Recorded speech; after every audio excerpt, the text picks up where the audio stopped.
Bismillahirrahmanirrahim. Assalamualaikum warahmatullahi wabarakatuh. Perkenalkan, nama saya Dinda Anissa. Saya dari 2E Sosiologi dengan NIM 12380301183. Pada kesempatan ini saya akan membahas materi terkait hukum bacaan, yaitu untuk memenuhi tugas mata perkuliahan untuk praktik tilawah. Nah, pada materi yang pertama yaitu membahas tentang hukum nun sukun atau tanwin. Yang pertama yaitu bacaan hukum nun sukun dan tanwin. Yang pertama yaitu ada hukum nun sukun ataupun tanwin. Di sini yaitu yang pertama ada izhar hoki, yaitu mengeluarkan lafaz setiap huruf dari kerongkongan dan dibaca dengan jelas tanpa dengung ataupun disebut dengan guna. Nah, huruf yang diizharkan yaitu huruf izhar hoki ada hamzah, ain, ha, dan ulin ho. Contoh dari izhar hoki di sini adalah hukum bacaan nun sukun atau tanwin yang bertemu dengan salah satu huruf izhar hoki. Itu contohnya yaitu bukmun umyun, di mana munnya itu domah tain bertemu dengan umyun yaitu huruf ain, yaitu huruf izhar hoki. Lalu ada juga wamin khalfihim, wamin nun sukun bertemu dengan huruf ho, dan juga ada ajrun ghairun. Ajrun di sini domah tain juga bertemu dengan huruf ro. Lalu ada idgham, yaitu idgham itu menurut bahasa yaitu memasukkan. Nah, idgham di sini diartikan sebagai pelafalan yang menggabungkan dua huruf. Hukum bacaan idgham itu seperti apa sih? Jadi hukum bacaan idgham itu ketika huruf mati, yaitu huruf yang tidak memiliki harokat seperti mim, nun yang bertemu dengan huruf-huruf yang memiliki harokat, yaitu seperti wawu dan iya. Lalu ada iklab, yaitu iklab itu apa sih? Yaitu menggantikan huruf aslinya, menukar atau mengganti salah satu huruf menjadi huruf lain. Di sini hukum bacaan iklab itu ketika nun mati bertemu dengan tanwin bertemu dengan huruf iklab yaitu huruf ba. Adapun contoh dari bacaan hukum iklab yaitu seperti mim ba'di, di mana nun sukun bertemu dengan huruf ba, mim ba'di dimasukkan. Dan juga ada seperti khobirum basir, khobirum domah tain bertemu dengan huruf ba. Juga ada tasrihum biihsan.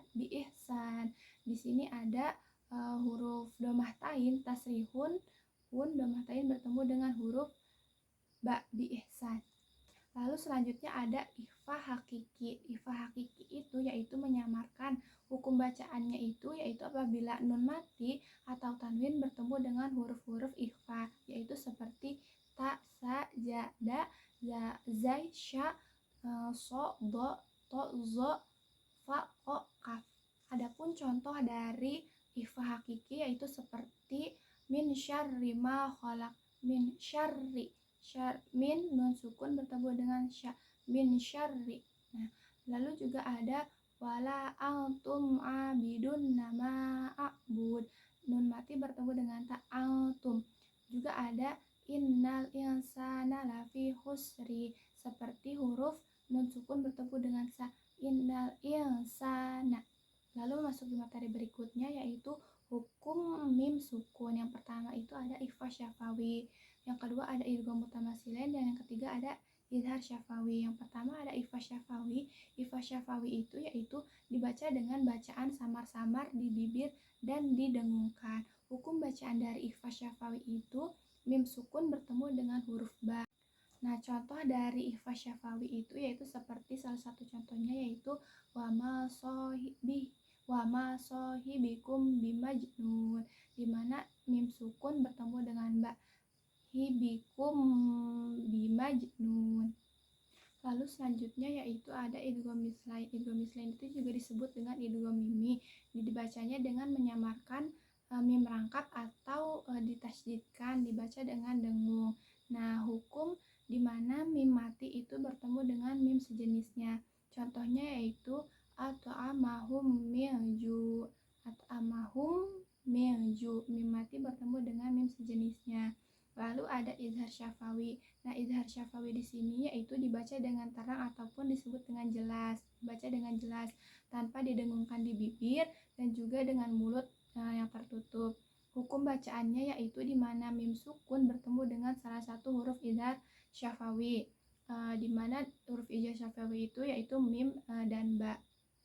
Contohnya yaitu seperti faja'alahum ka'asfim ma'kul. Faja'alahum mim mati bertemu dengan kaf.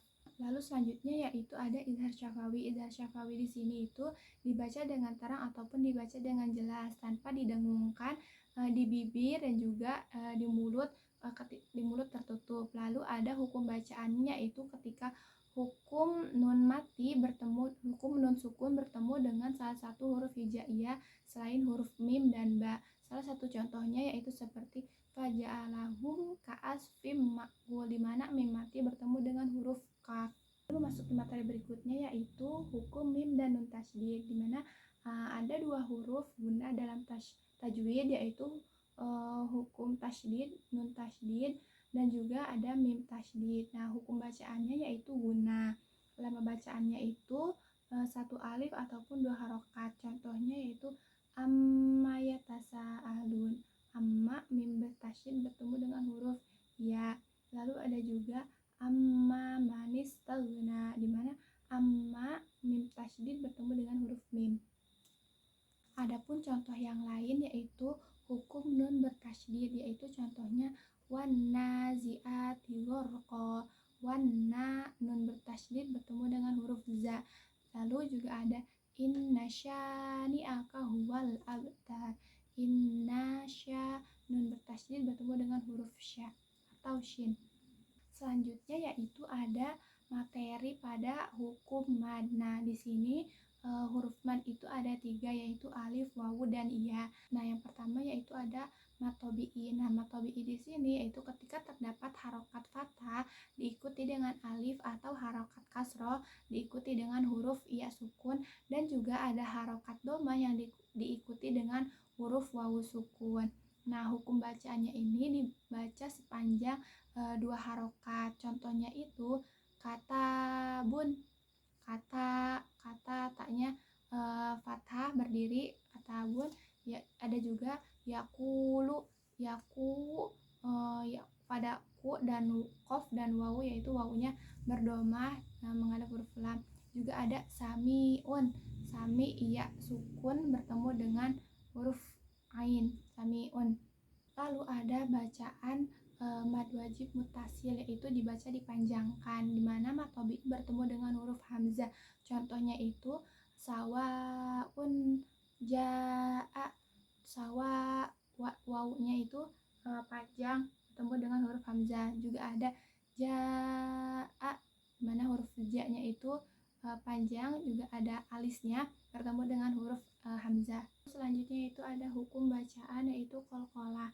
Nah, qalqalah ini yaitu menyembunyikan huruf tertentu dengan suara memantulkan keluar. Nah, huruf qalqalah ini ada berapa sih? Jadi huruf qalqalah itu ada huruf ba, jim, dal, tof, ko, atau disebut dengan lebih mudah yaitu dikenal dengan baju di toko. Nah, ada juga di sini terdapat ada dua yaitu qalqalah sugro dan qalqalah kubro. Nah, qalqalah sugro itu yaitu qalqalah yang kecil. Nah, qalqalah ini terdapat berharokat sukun asli atau bukan karena waqaf, dan juga ini tuh berada di tengah-tengah, bukan di akhir. Nah, contoh dari qalqalah sugro yaitu seperti fiji diha hablum mim masad. Huruf ha bertemu dengan huruf ba sukun yaitu hablum mim masad. Lalu ada juga wama adro kamal hiya, dimana wama ad itu huruf qalqalah sugro yaitu dal sukun berada di tengah-tengah qalqalahnya. Dan juga ada qalqalah kubro. Nah, qalqalah kubro di sini yaitu qalqalah yang besar. Nah, terdapat huruf qalqalah yang berharokat hidup atau tasydid diwakafkan di akhir kalimat. Ini qalqalahnya itu terdapat di akhir kalimat seperti iqra bismi rabbikal ladzi khalaq. Di khalaq itu terdapat di akhir kalimat, itu qalqalah kubro. Ada juga contohnya wala antum abidu nama a'bud. Bud huruf dal sukun yaitu ada di akhir qalqalah kubro. Nah, salah satu contoh dari hukum bacaan hukum alif lam syamsiyah itu seperti atif dhammatul kubra, di mana huruf alif lam bertemu dengan huruf to bertasydid. Juga ada an-najmus saqib, di mana hukum bacaan an-najmus sa, huruf alif lam bertemu dengan huruf sa bertasydid. Melanjutkan materi berikutnya yaitu pada hukum waqaf. Nah, hukum waqaf di sini itu banyak sekali dan saya akan menyebutkan satu persatu, di mana hukum waqaf ini banyak sekali ya. Yang pertama yaitu waqaf lawasol ataupun disebut dengan huruf seperti huruf lam, yaitu tidak boleh berhenti. Ada juga waqaf lazim, yaitu berhenti di akhir kalimat secara sempurna. Dan juga ada hukum waqaf murakas, yaitu lebih baik tidak berhenti. Lalu adapun waqaf shad lam ya, yaitu meneruskan bacaan lebih baik. Dan juga ada tanda waqaf qaf, yaitu di mana waqaf seperti qaf itu boleh berhenti pada waqaf sebelumnya. Lalu adapun tanda shad shola, lalu adapun waqaf shad dan lam, yaitu lebih baik tidak berhenti. Selanjutnya ada sin ataupun saktah, yaitu berhenti seketika tanpa mengambil nafas. Nah, lalu ada waqaf kaf, yaitu bermakna serupa. Lalu adapun waqaf titik tiga yang ditandai dengan ta'anuk ataupun harus berhenti di salah satu tanda tersebut. Lalu ada waqaf jim. Nah, waqaf jim ini diartikan boleh berhenti, boleh lanjut. Nah, lalu ada waqaf zo, yaitu waqaf zo ini diartikan dengan lebih baik tidak berhenti. Selanjutnya materi terakhir yaitu terkait dengan hukum idgham. Nah, di sini ada idgham mutamasilain dan ada idgham mutaqaribain. Nah, di sini idgham mutamasilain itu disebut juga dengan idgham mimi, di mana ketika ada dua huruf bertemu dengan makhraj dan sifatnya sama kecuali wawu dan ya, itu membacanya dimasukkan. Seperti contohnya itu balla takrim, balla, di mana ba, huruf ba, lam bertasydid itu dimasukkan balla takrim. Lalu selanjutnya ada hukum bacaan idgham mutaqaribain.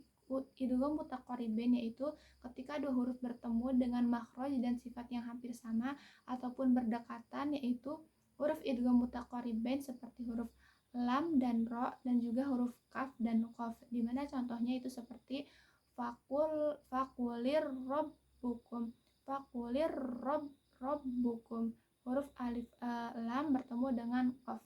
Sekian materi yang bisa saya sampaikan terkait dengan materi yang sudah dipelajari pada praktik tilawah pada semester 2 ini.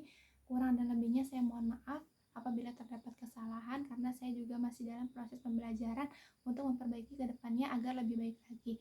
Saya ucapkan terima kasih. Wassalamualaikum warahmatullahi wabarakatuh.